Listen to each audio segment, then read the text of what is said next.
That reminds me, I was watching this clip of Jack's Teller, Charlie Hunnam, and he was telling me how he was doing this really like intense scene with Juice. Crack it open, bub. Had to get the sound.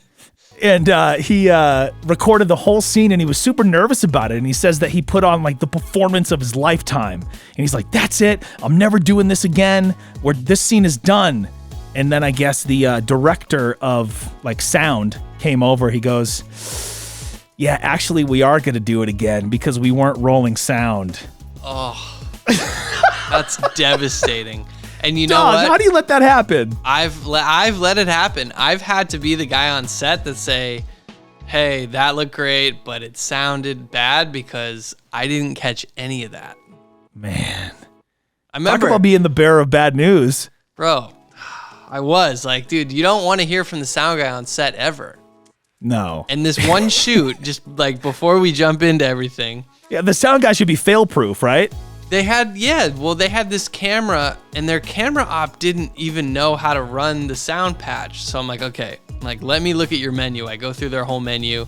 Like, oh, okay, here it is. I plug in, and I'm like, I'm not really getting anything. What's the deal? And this guy had everything set to mono. And in the field, that's bad. Because I have a boom pole with a mic, and I have an XLR, and out of the XLR, it converts from the boom pole, the cable, to the tiny, like a 1/4 inch. Right. And I flipped the switch. I was like, hey, dude, I get that you're the camera guy, but come on. You got to know that. Yeah, that's tough, dude. That's tough. Yeah, we had like a German director, and he was like, I don't even remember what the heck I was doing now. It was the strangest, one of the more strange shoots. I was like, we just break for lunch? I just want to get paid.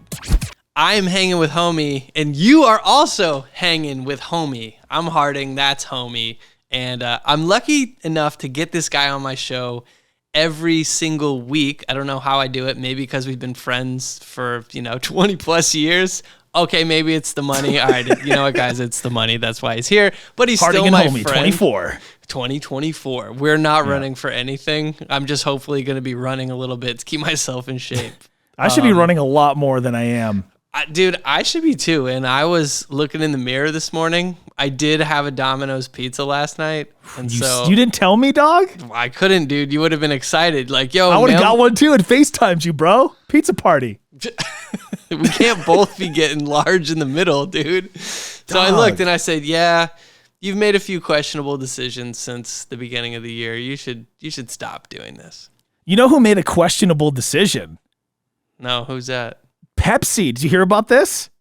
I don't know. You might have told me something. Pepsi has had a beverage that's been around since 1999, but as of today, Dave, it's gone. Do you know the one I'm talking about? Let's see. Is it, what was the clear one? The clear Pepsi? No. It's Sierra Mist. I like Sierra Mist. Yeah, you go into your restaurant, and you're like, hey, can I have a Sprite? And they're like, is Sierra Mist fine?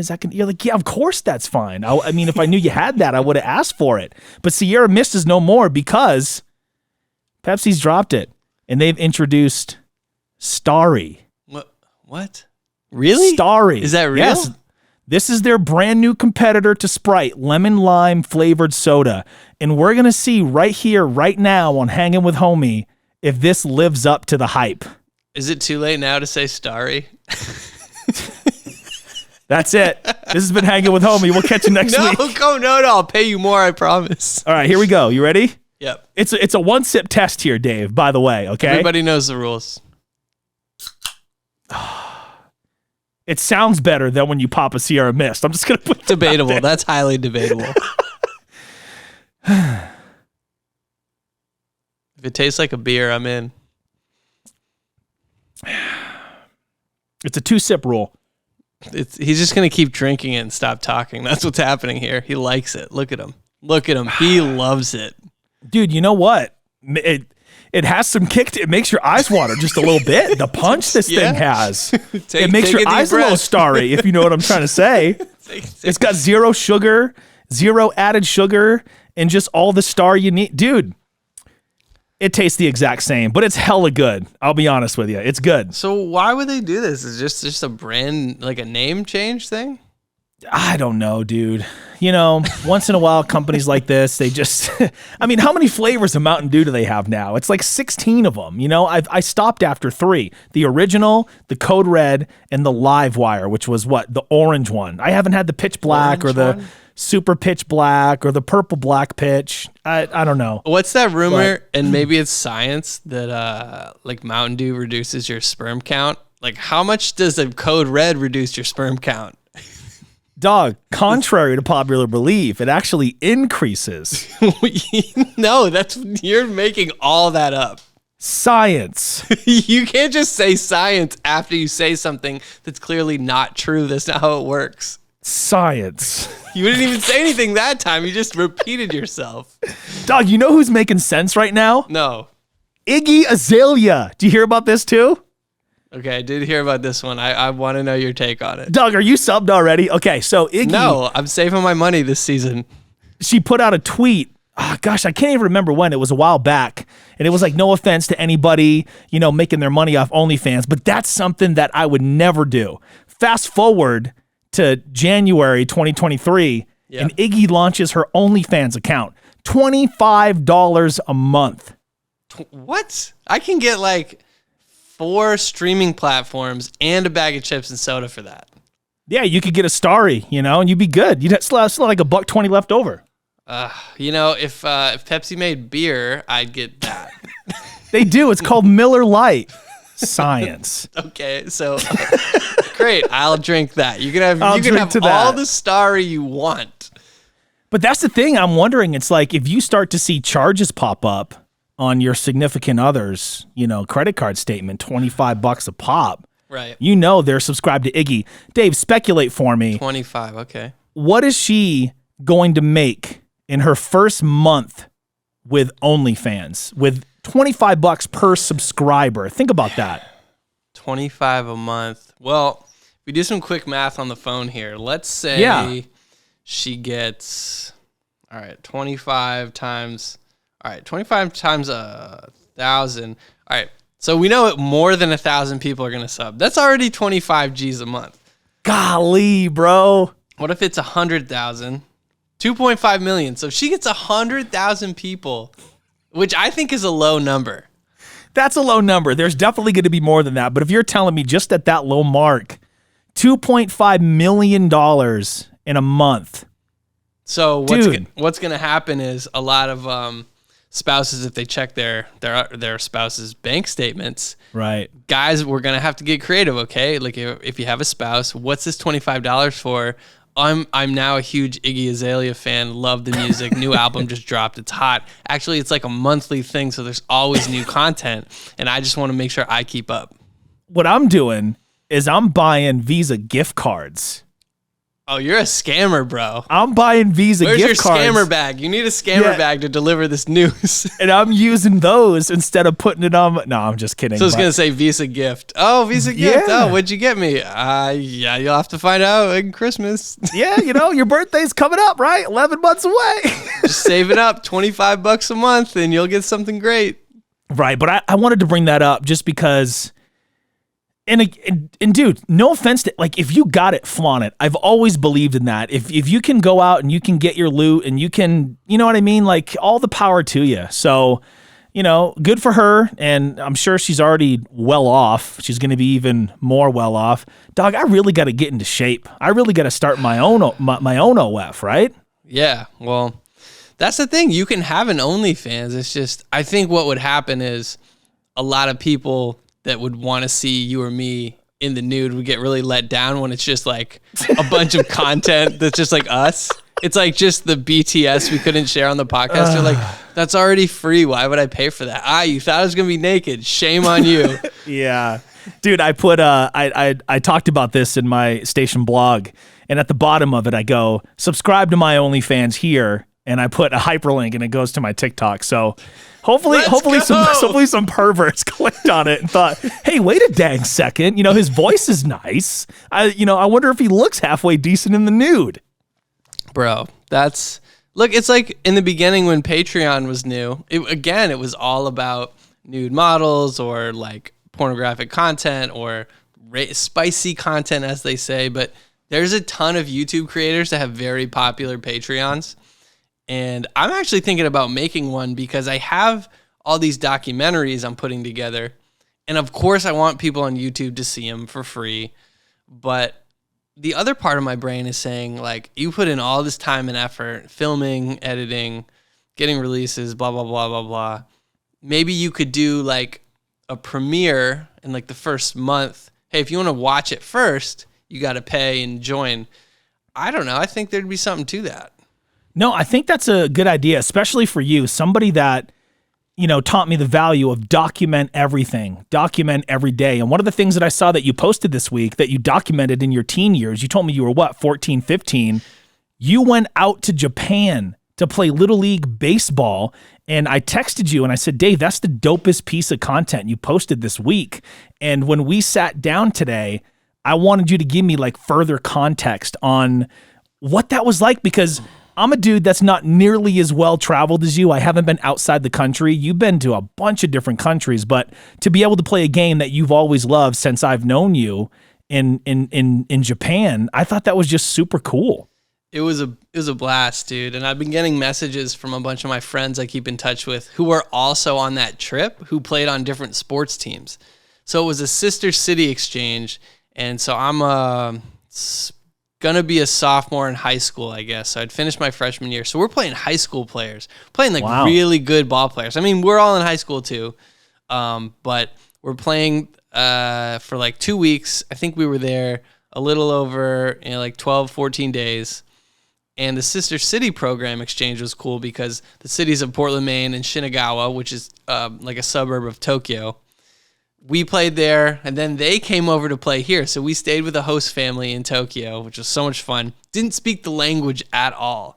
So you're just what was that like? You're just trusting that these people got your back, and you go to the grocery store, the most well-lit grocery stores in the world. Now, they had like Lucky Charms, and they had normal stuff, but I was willing to try. I just wanted to be a part of the culture. I said, look, if you guys eat fish for breakfast and you have like seafood, I'm with it.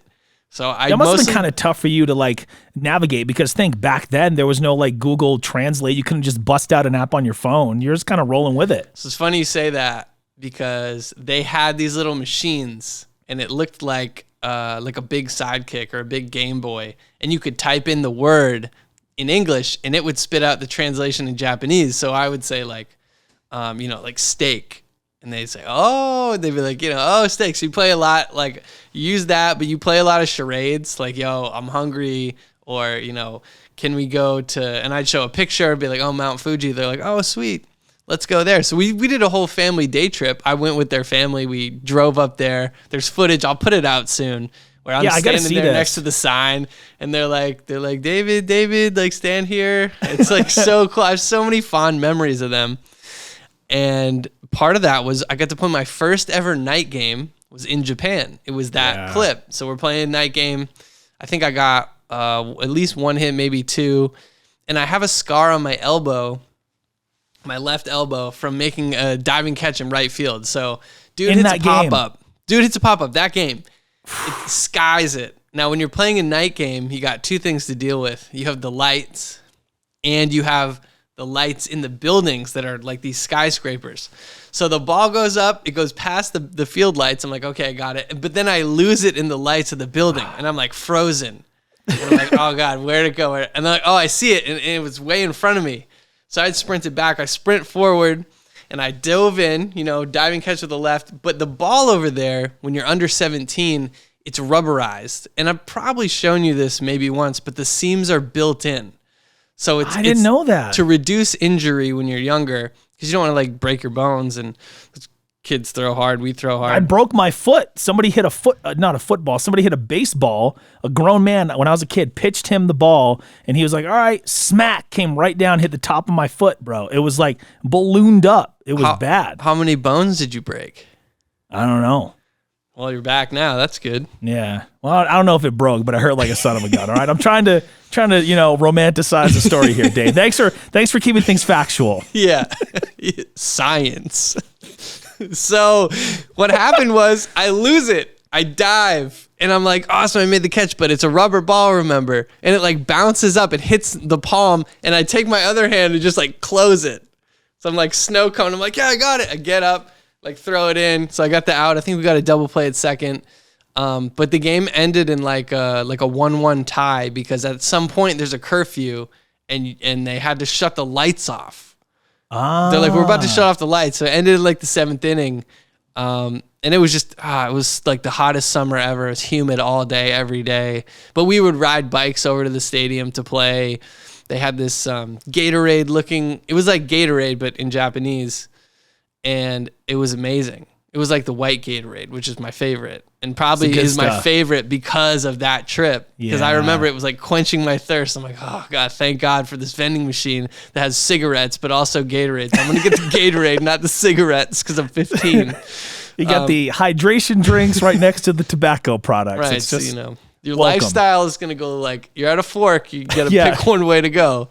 Which side, young man? Which side? So just so many fond memories of that trip. I really want to go back to Japan. I think we need to do a trip to Japan. Maybe you're DJing. Maybe we're doing the the homie tour. I don't know, bro.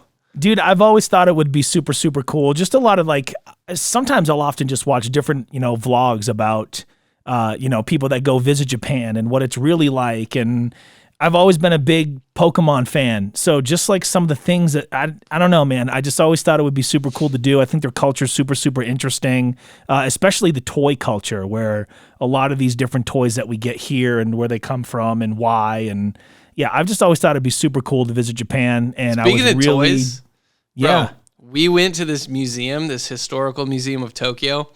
They had the original NES, and it looks like gray and purple. Not the Super Nintendo. They had one of those. No, it was too. changed for us here in the States. Yeah, and they had it frozen on a screen, on like the start screen. It was just stuck. Cool. They just I was like, this is amazing. I think I actually do have footage of that. So I will put out a clip so you can see what I could see. And this was 2002. They had some of the early robot dogs. And it was, I don't know if we were at like Sony. We were somewhere. I probably wasn't supposed to be filming it. But the dogs are like rolling over and they're doing voice commands. 2002. Here's the thing. Dave has been vlogging before vlogging was a word, and he has the tapes to prove it, bro. Tapes. I love it. Tapes, dude. I have the DNR tapes. They're in that right behind me. They're right there. That's so sick, dude. Yeah. And there's just like, just think about all the different things on there and just all the different, the different projects and I just remember we would get so excited sometimes about this stuff, and just to know that it all still kind of lives somewhere. I think that's the coolest thing. I just wish I had more. I mean, you and me both. There's a couple fun clips where we're playing basketball outside your house on Central Street in Westbrook.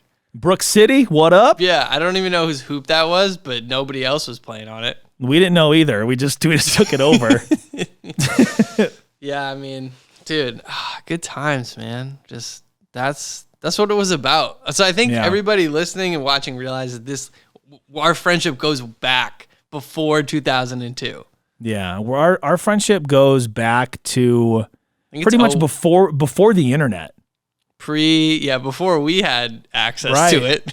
Dog, and I kid you not when I tell you this, the first internet we had in our family's apartment, it was a bootleg America Online. I'm not even kidding. It was called LOA. Log on America. More like LOL, bro. Dog, it was, because it would take so long to get you on. And then when you would sign on, it would go, welcome, you've got goodbye. You couldn't even stay on. It would try to tell you welcome and that you have mail, but then it would say, well, you've got goodbye. So what did you do? Just use the computer at the school library? No, man. We tried to put it up on our Sega Dreamcast. Sega Dreamcast. Which is an underrated console. But I think that was where I downloaded my first ever adult image. Oh, was dude, on your my Sega Dreamcast. Nudie image. Yeah, I think that was not paperback. No, this was dude. It took forever.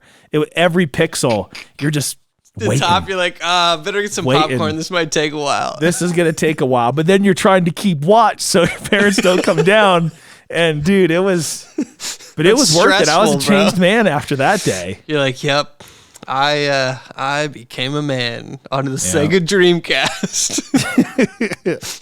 But yeah, dude, that was those were the early days of internet for me, and gosh, it's just come so far. It's but I think nowadays, I think we would be better off as a society if we didn't have the internet. If everything wasn't as easily accessible, I think we would be closer to the people around us rather than just, assuming, oh, well, I know what they're up to because I follow them on Facebook. Or, dude, do you ever get bombed with someone that you haven't seen in person in a while, but they just regurgitate all this stuff you've done? You're like, whoa.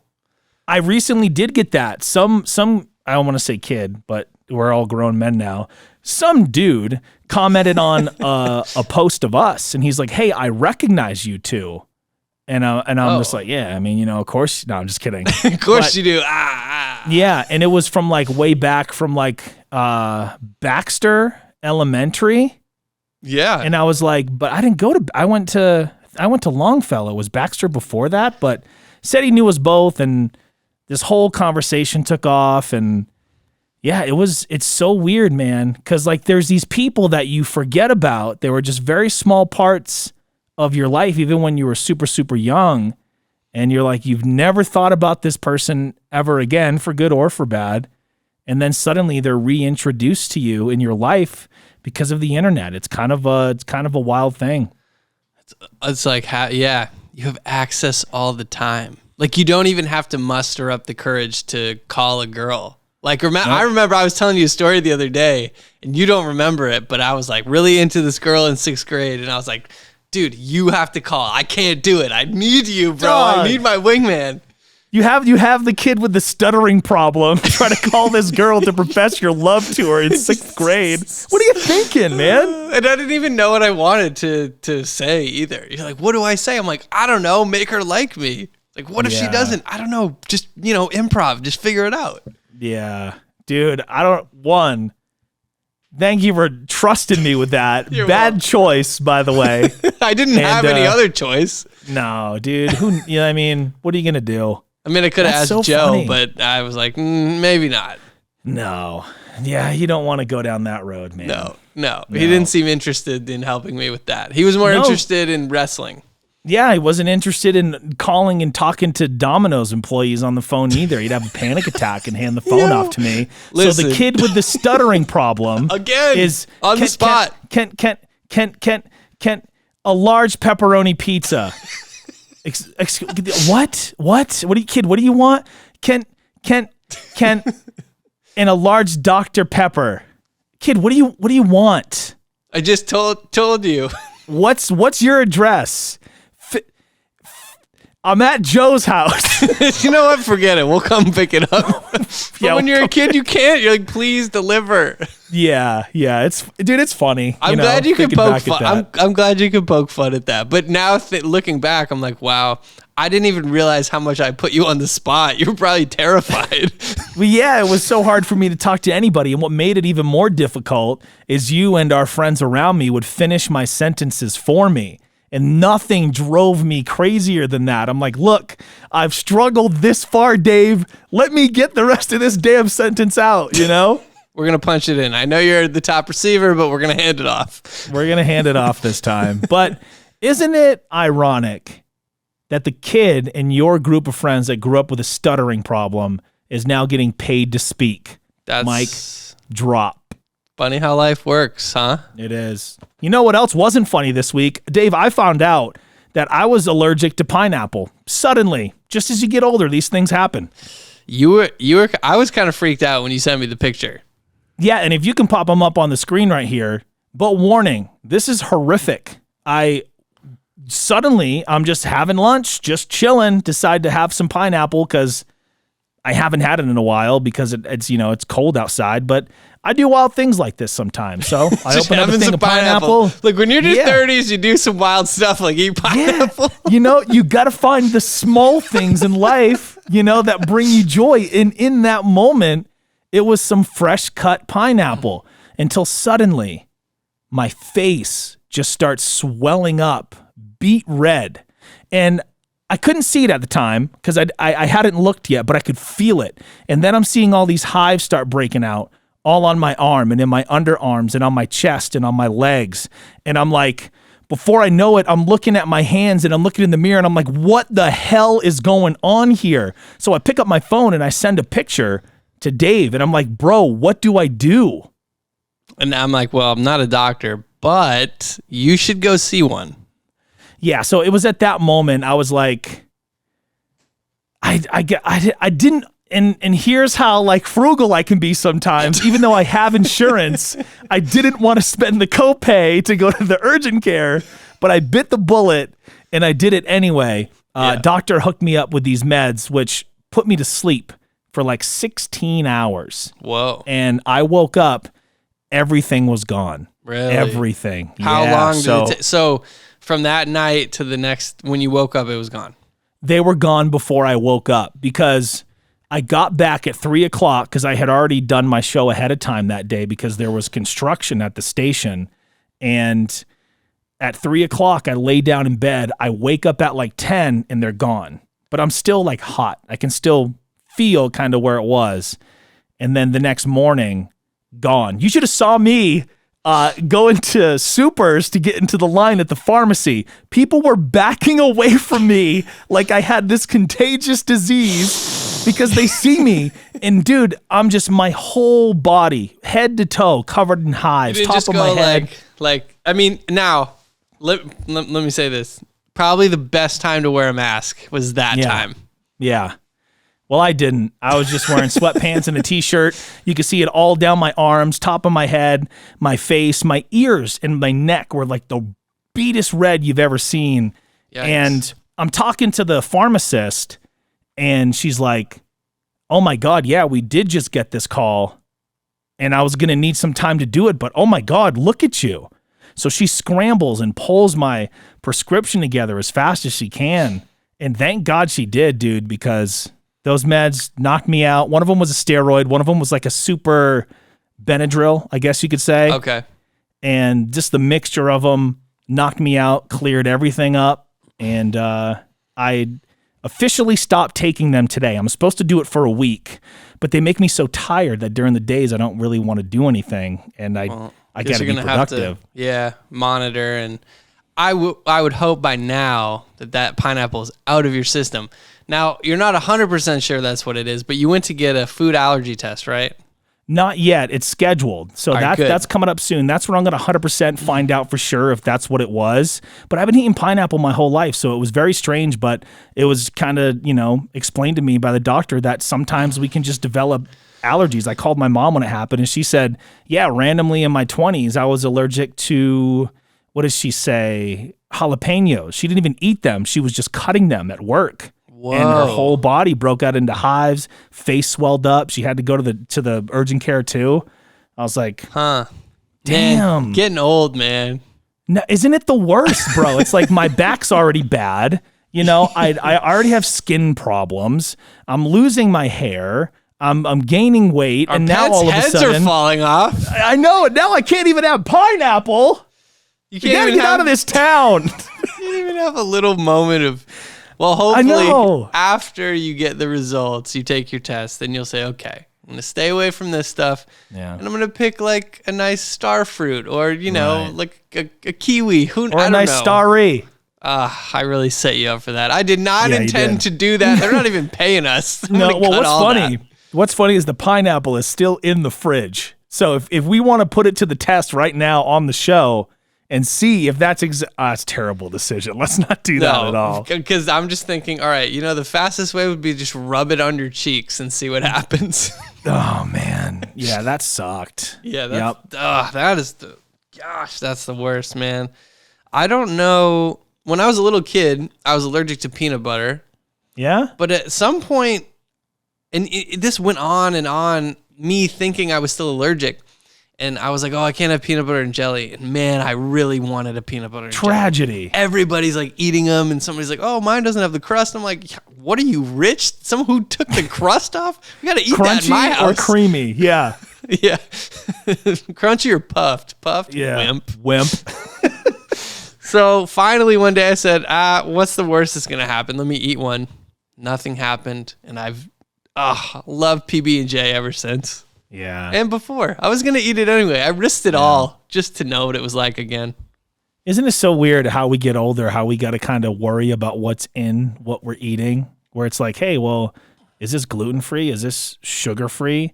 Is this like taste good free? Should I be eating this anyway just because it's good for me? It's so, dude.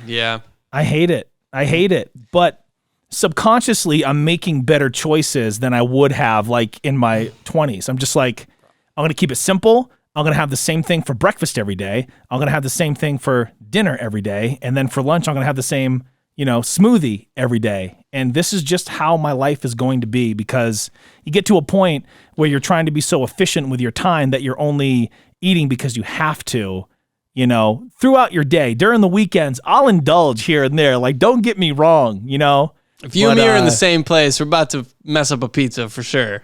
Yeah, dude, it's the best.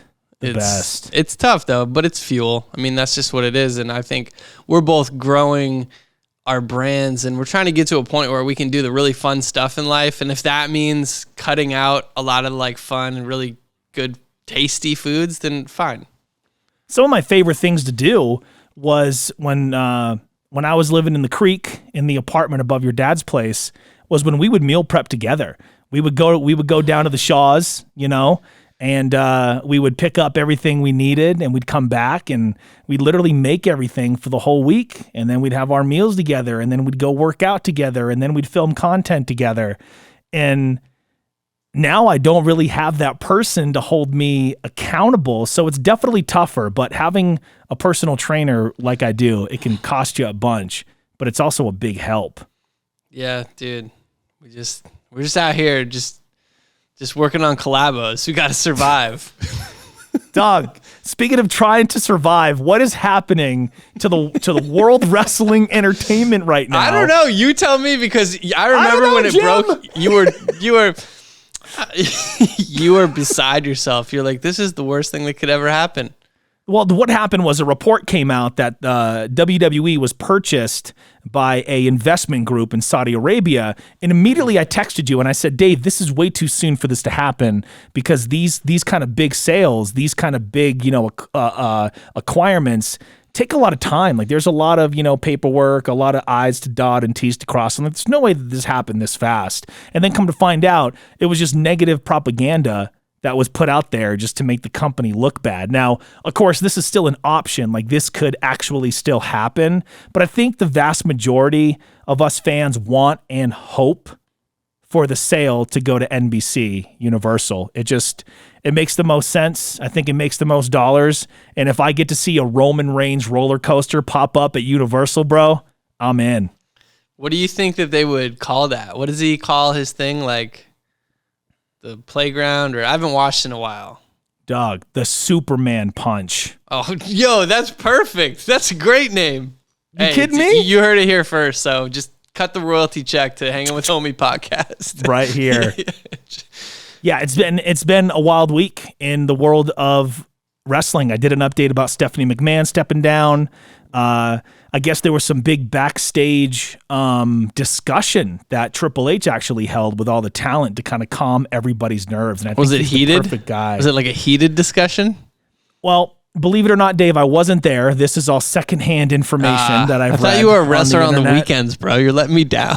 Nah, that's our dog Hazard. That's Hazard. You're right. I'm mixing up people. He was telling me he's trying to come out here to get booked. He was asking me what like the local territories were and stuff. And I said, bro, Rocky Mountain Pro. Dude, like it's a school out here. He needs to get on Hood Slam at some point. What the hell is Hood Slam? All right, dude, you're going to go on a rabbit hole after the show, but Hood Slam in Oakland is this legendary wrestling promotion. And once you figure this out, like once you search this, you'll be like, Dave, why did you put me onto this? This is a rabbit hole. I love this. This is amazing. So my friend Ben, I'm always telling you about, he's got a dedicated iPad at his desk where he works at home, and he just loops wrestling all day long. That's what you do. When he was living in the Bay in San Francisco, he would always go to Hood Slam, and he was telling me about it. It's a big deal. Dog, it's not real. Yes, it is. It's real. It exists. They hold events, like huge events. Dog, I'm on their website right now. Hold on. This is... Dog, how would you never just bother to tell me about this? It just never came up. We don't always talk about wrestling. I mean, we actually really don't talk about wrestling much. No, I think we have lately just because it's such a wild time. It's such an exciting time to be a fan right now. Yeah. Just because with the big sale and, the battle of the companies per se and the Vince McMahon stuff and the Stephanie stuff, like there's just so much stuff going on that it's an exciting time to be a fan because news could break at any moment, But dude, this seems kind of cool. Hood Slam is an underground, which makes it sound way more badass than it probably is, professional wrestling event that takes place in Oakland, started in 2010. And has a regular gathering of wrestlers who wanted to perform edgier acts for adults. So they're saying this is like profanity, sexuality. It's like a little ECW. Yeah, dude. I don't know. This might be up my alley. I'm going to have to watch some of this stuff sometime. So get ready. Then next week, you're just going to have a whole thing from JR. All right, give me 30 minutes. I'm just talking about Hood Slam. My top 10 Hood Slam matches go as, and then just did you watch the whole library in a week? Didn't you start firing off, bro? That could be so funny. So it just never came up. I always wanted to go, but I was always working or, I don't know, in a relationship or I was always, I don't know, doing stuff. I just found out that WWE is coming here for their Road to WrestleMania tour. So they're going to be doing a super show here. I think it's at Ball Arena. And Televised? I found out. Yeah, what's that? Televised?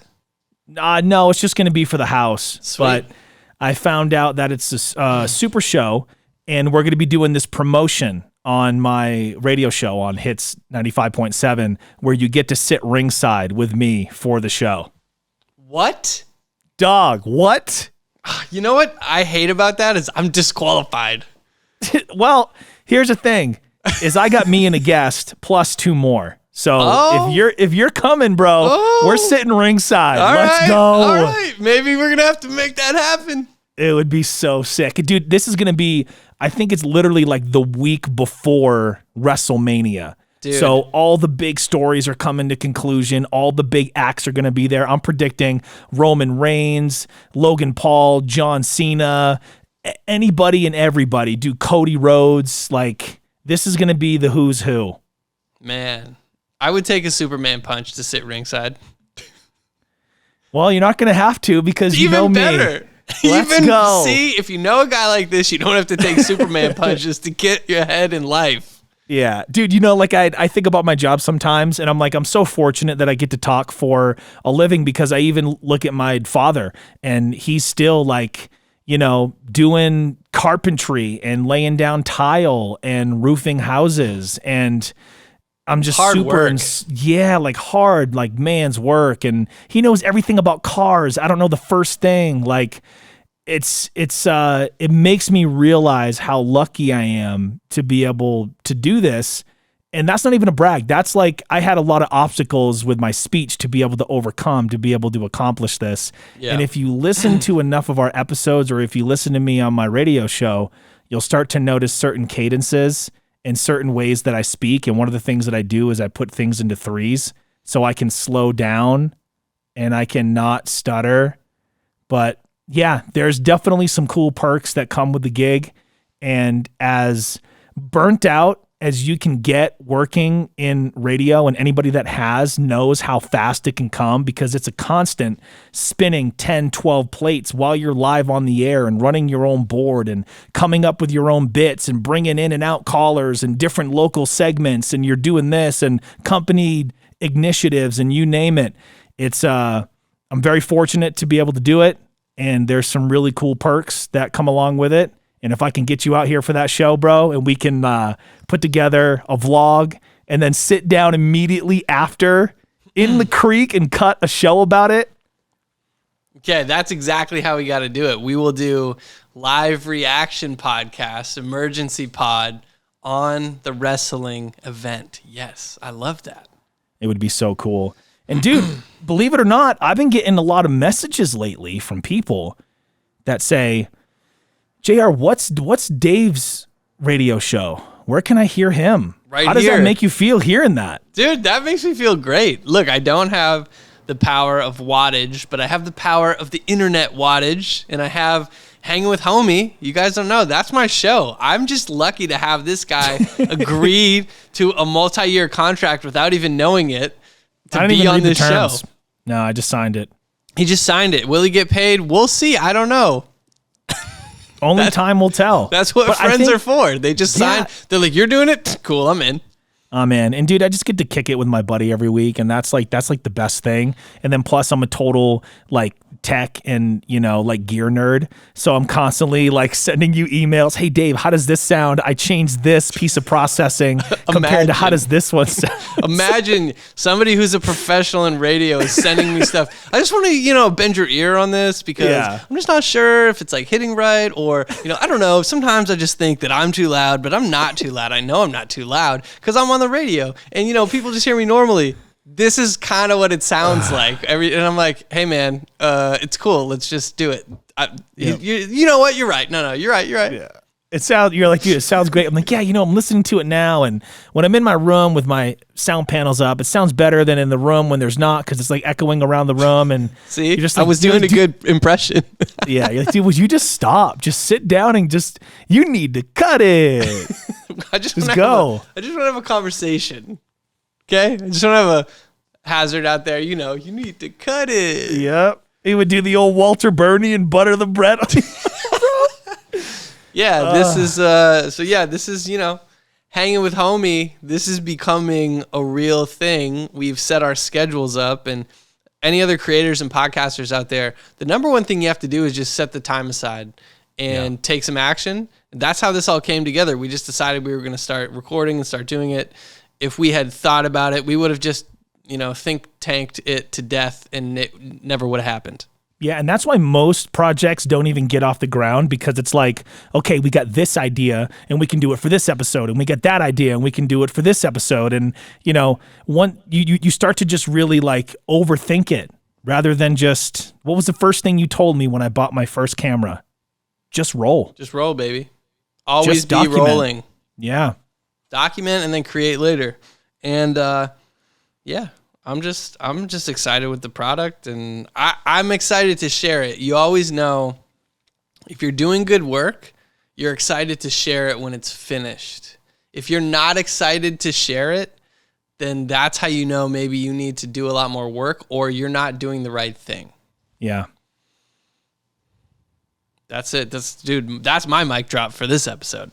I love it. And one of the things that we promised for this show were hangouts with some of your favorite influencers and content creators as well. So to wrap up this episode here today, I was actually able to sit down with DJ Const. This girl is an influencer. She is a creator. She is a touring DJ. And it was super cool talking with her, Dave, because a lot of the stuff that she's doing, it's almost similar to the blueprint that I kind of had to learn on my come up, you know, starting out as a DJ in 2012, 2013, 2014. And the platforms in which she's sharing on now have changed compared to what I was doing, you know, with YouTube and the gig logs and the vlogs and really trying to get, but it was a super interesting conversation. And I think for anybody that is currently a DJ, maybe used to be, or more importantly, is thinking about becoming one, I think there's some really good nuggets and some wise wisdom that this girl was able to share, because she's been DJing since fresh out of high school. I didn't start DJing until I was like well into my 20s. So I think that's pretty damn cool. And I wanted to tee that up for you and roll it right here. I told you, I promised you hangouts and chill sessions with some of your favorite creators, some of your favorite influencers. And today we're jumping that off right now. Super hyped about this. I got a content creator, influencer, and touring DJ. Let's go. DJ Const, what's good? What's going on? How are you? I'm excellent. It looks like you're joining me right after your live set. Yeah. Thanks for having me. I'm excited to be here. Correct me if I'm wrong, but you're from Jersey. Is that right? I am, yeah. Tell me about breaking into DJing as a woman in Jersey. What was that like for you? I mean, at the time when I first started, I started right out of high school. I'm currently 26, so it's been a few years now. But Yeah, I just started. I was a big fan of Ariana Grande. Shout out to Ariana. Let's go. Yeah, started making mashups with her music, and then was like, this is kind of like DJing, I guess. Let me look into that. And funny enough, I found out about, I had no idea about the DJ space at all when I first started, had not a clue, but found virtual DJ one day, like lurking through, and We've all found Google virtual search. DJ, girl. Hell Yeah, yeah. yeah. And I was like, oh my God, I can have this for free on my laptop. And like that really just like opened everything for me. And then started like watching a bunch of YouTube videos on like equipment and all that jazz. And then just been building my brand ever since. It's been different every year pretty much. Talk to me about building up your following on TikTok, because it kind of goes hand in hand with trying to build up your name locally in your town. Obviously, on the internet, you're able to reach just hundreds of thousands, if not millions of people. Yeah. And a lot of them are probably not in your hometown. So tell me how that kind of transitions into people coming out to see you in, your current resident space. It's interesting because like I'm just like, just put up promos on, all the social media platforms. It, even with TikTok, like I will promote my Instagram because that's also huge as well. So you try to like cross pollinate with all the social media, which is tough. It's hard, but yeah. So just like putting out promos and stuff, and like it was funny. Like I have like a residency over the summer at this bar called the Marlin on Long Beach Island. Shout out to the Marlin one time. Yeah, shout out. I would be there, and people would come up to me, and they'll be like, and they'll look at me, and I'll look at them, and they'll be like, "Wait, are you that? Like, have I seen you on TikTok?" I'm like, "Yeah, yeah." Yeah, I'm kind of a big deal. Yeah, thanks. I'd be like, "Yeah," and it's like they're like, "What are you doing here?" I'm like, "I don't know. I play here." And then like they're like, "Oh my God, this is gonna be a sick night." Let's go. Yeah, I love yeah. that. I've also seen you playing a bunch of schools. Now, this was a thing that I did, being a mobile DJ, club DJ, but also being on the air. I wanted my hands on every aspect of just the music industry as I could. Oh yeah. And I would go to one school and I would do a vlog of it. So another school would see it and want to book and like, oh wow, this was crazy. We got to do this. And then I come across your stuff and I'm like, gosh, this is so familiar, but it's just with a different platform that you're able to essentially, if you wanted to, build up a tour and hit every college or high school in your town, or even with the following that you have, branch outside of Jersey. And you could, golly, girl, have you ever thought about just like going on a tour and doing like this meet and greet and throwing down this party? Like, oh yeah, damn, that would be dope, right? Yeah. 100%. That's like one of the main goals. And I love like proms. I love all that. I would love to do college stuff too. Like that's, that demographic is always interesting because it's like, do I know what they want to hear sometimes? Because like they're always like 10 steps ahead sometimes. And I'm like, but I love that age. It's like, that's like a challenge for me. And I like that age demographic. And it's so much fun to play to them. And like me and my buddy Taylor, we bring like all the gear. We love like CO2 and like all the, the all the bells and whistles. I've seen them. Like, you got the dope stuff. Yeah. Yeah. And it's like, we love to just like put on a show.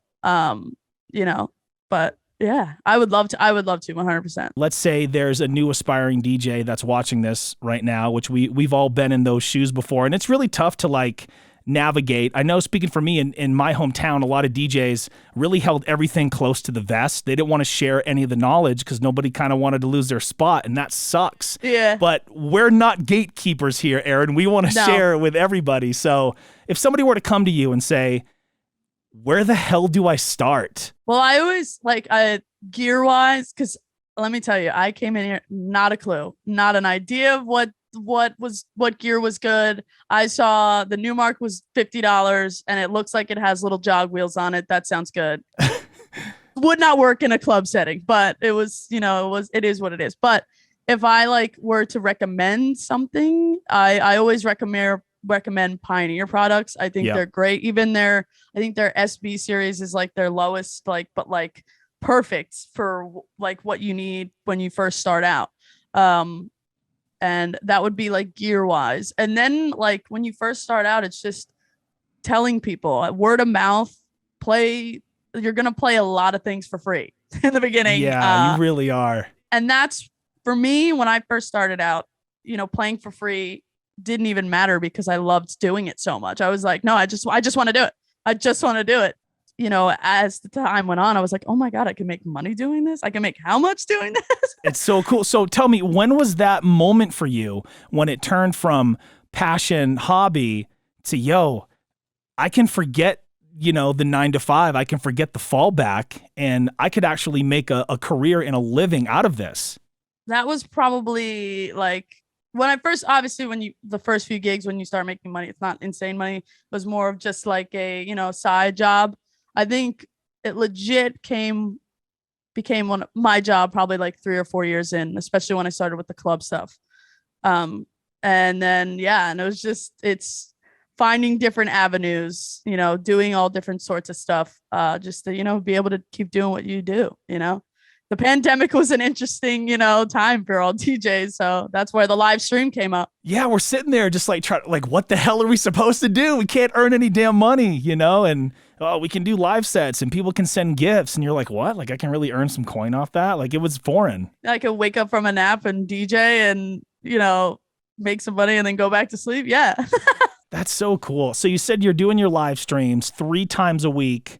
What exact days and times are those again, so we can tell our homies here? Every Tuesday, Thursday, 9 p.m. Eastern time, and then Sunday at 4 p.m. Eastern time. Well, dude, that was an awesome conversation that you two had. I got to be in on it. I was listening in the background, peppered a question in there, and yeah. Again, that's the value that I'm bringing. Not only this guy, but all the other celebrity, famous people he knows. We're bringing them to this show. We're hanging with Homie and Homie's homies. You know what's so funny is we always joked about doing a mixtape called JR and His Famous Friends. And now I don't think it's going to be a mixtape.